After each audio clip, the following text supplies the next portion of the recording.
প্রতারিত করেছে। তাদের মধ্যে কুমিল্লায় দাখিল পরীক্ষায় জিপিএ 5 প্রাপ্ত কৃতি শিক্ষার্থীদের ও বিভিন্ন প্রতিষ্ঠান প্রধানদের সংবর্ধনা দিয়েছে আল আজহার জামিয়া ইসলামিয়া বাংলাদেশ।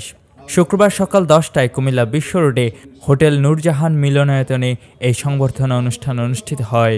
জিপিএ 5 পাওয়া প্রায় শতাধিক শিক্ষার্থীকে সম্মাননা ক্রেস্ট, সনদ ও ফুল দিয়ে শুভেচ্ছা জানানো হয়।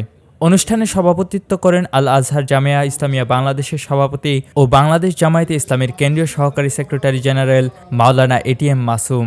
সংবর্ধনা অনুষ্ঠানে প্রধান অতিথি হিসেবে বক্তব্য রাখেন বাংলাদেশ মাদ্রাসা শিক্ষা বোর্ডের চেয়ারম্যান প্রফেসর মিয়া মোহাম্মদ নুরুল হক। বিশেষ অতিথি হিসেবে বক্তব্য রাখেন বাংলাদেশ মাদ্রাসা শিক্ষা বোর্ডের কারিকুলাম বিশেষজ্ঞ ডক্টর মোহাম্মদ হেদায়েতুল্লাহ। বিশিষ্ট ইসলামিক বক্তা মাওলানা মুস্তাক ফয়েজি, জামিয়া আল আজহার ট্রাস্ট বাংলাদেশ চেয়ারম্যান আলহাজ নুরুদ্দিন, আল আজহার ট্রাস্টের সেক্রেটারি মুজিবুর রহমান ভূঁইয়া, বীর মুক্তিযোদ্ধা আব্দুস সাত্তার প্রমুখ। ওলামায়ে কেরাম যদি মুমিয়ে থাকেন তাহলে এই দেশের মানুষও তাদেরকে ক্ষমা করবে না, আল্লাহর আদালতেও তারা ক্ষমা পাবে না। আপনারা পত্রিকা দেখেছেন। কুমিল্লার কাগজ, নিউজ ডেস্ক।